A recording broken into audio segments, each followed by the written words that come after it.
ጤና ይስጥልኝ። ይህ አዋዜ ነው። የዕለቱን ዋና ዋና ጉዳዮች እንመለከታለን። በላይ በቀለ ነኝ። ለመኖር ልጆችን መሸጥ ምን ያህል ከባድ ውሳኔ እንደሆነ ከአፍጋኒስታን አባቶች በላይ ማንም አያውቀውም።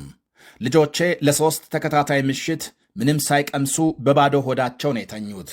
እናታቸው ታለቅሳለች።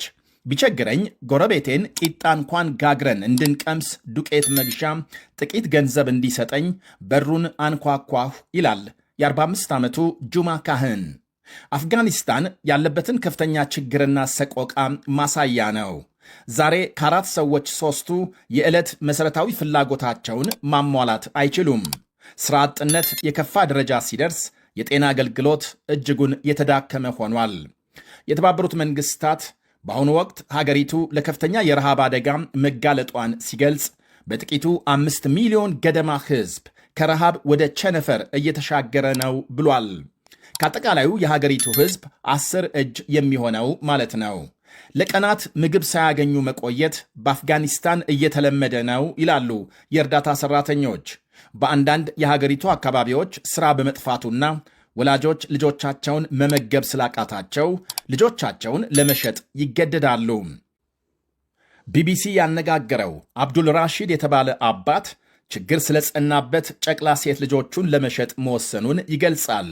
ሥራ ሲለፋ ውሎ ተርቦና ተጠምቶ ቤቱ ሲገባም የልጆቹን የረሃብ ድምፅ መቋቋም ባለመቻሉ ሴት ልጆቹን ለትዳር ወይም ለሠራተኛነት ለመሸጥ መወሰኑን ይናገራል። ቢያንስ አንዱን ሴት ልጁን ቢሸጥ ቀሪዎቹን መመገብ እችላለሁ ይላል። እንደ አብዱል ራሺድ ሁሉ ሌሎች የሀገሪቱ ዜጎች በረሃብ አለንጋ እየተገረፉ መሆናቸው ሲነገር ሻይ እንኳን አጥተው ዳቦ በሙቅ ውሃ እያራሱ ይመገባሉ። የ5 ዓመት ሴት ልጁ በጽኑ የታመመችበት አባት ለሕክምና መክፈል ባለመቻሉ ራሷም የታመመችውን ሕፃን ስታድግ የሚያገባት ሰው ፈልጎ እንደ ሸጣት የቢቢሲ ዘጋቢው ይናገራል። በ200 ሺህ የሀገሪቱ ገንዘብ ወይም $3200 ከሸጣት በኋላ ለሕክምና ከፍሎ ከህመሟ እንድትፈወስ አድርጓል። እንዲህ ያሉ ልብ የሚነኩ በርካታ ታሪኮች ከአፍጋኒስታን ይሰማሉ። የሀገሪቱ ችግር የባሰው ደግሞ አሜሪካና ሌሎች ዓለም አቀፍ ተቋማት በስፋት ሲሰጡ የነበረውን እርዳታ ካቋረጡ በኋላ መሆኑ ይነገራል።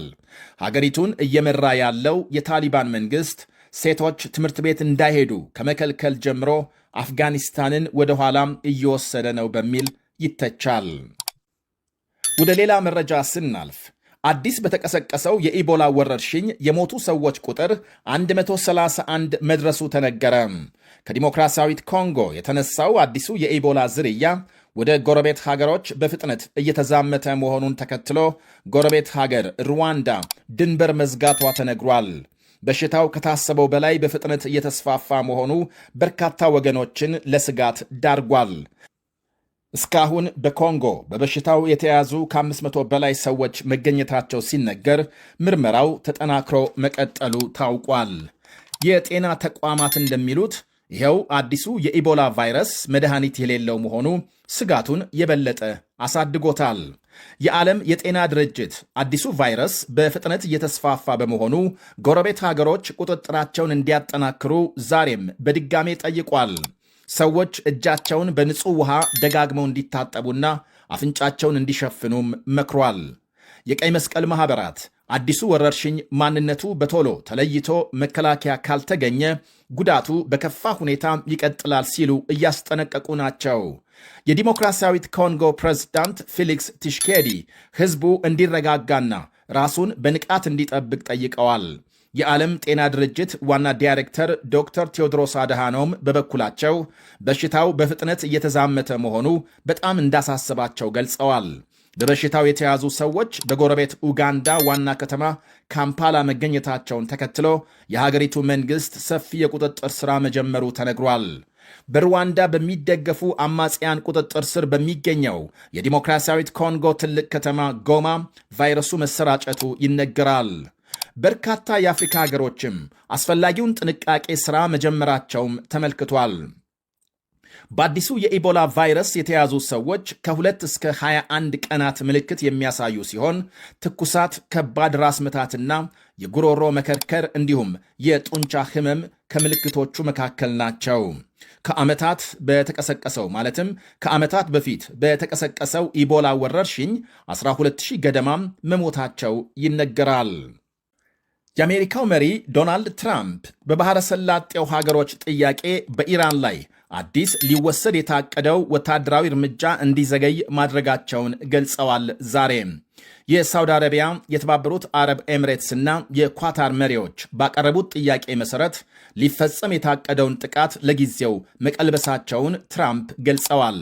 ያም ሆኖ በኢራን ወደቦች ላይ የተጣለው እገዳ እንደማይነሳ አረጋግጠዋል። ባለፉት ጥቂት ቀናት ከ19 በላይ የንግድ መርከቦች የአሜሪካ ጦር ኃይል ማገዱን ባለሥልጣናት ገልጸዋል። የኢራን መሪዎች በበኩላቸው አዲስ በቀረበው የሰላም ሐሳብ ጦርነቱ እንዲቆምና የጉዳት ካሳ እንዲከፈል እንዲሁም በአካባቢው የሰፈረ የአሜሪካ ሰራዊት እንዲወጣ መጠየቃቸው ታውቋል። በኢራን ወደቦች የተጣለው እገዳና እንዳይንቀሳቀሱ የተደረጉ ንብረቶች እንዲለቀቁ አመልክተዋል። አዲሱን የሰላም ዕቅድ አሜሪካም ትቀበለው እንደሆነ ለጊዜው ባይታወቅም አዲስ ወታደራዊ ዘመቻ እንዲዘገይ የጠየቁት ወዳጅ ሀገሮች የሰላም ስምምነት ሊደረስ እንደሚችል ተስፋ ማሳደራቸው ተነግሯል። ፕሬዝዳንት ትራምፕ ኢራን ላይ አዲስ ጦርነት እንዲጀመር ውሳኔ ሊሰጡ 1 ሰዓት ሲቀራቸው ሐሳብ መቀየራቸውን ገልጸዋል። ያም ሆኖ በቀጣዮቹ ጥቂት ቀናት ስምምነት ካልተደረሰ ጥቃት እንደሚፈጸም አስጠንቅቀዋል። ኢራን ኒኩሌር ጦር መሳሪያ እንዲኖራት በፍጹም አንፈቅድም ብለዋል።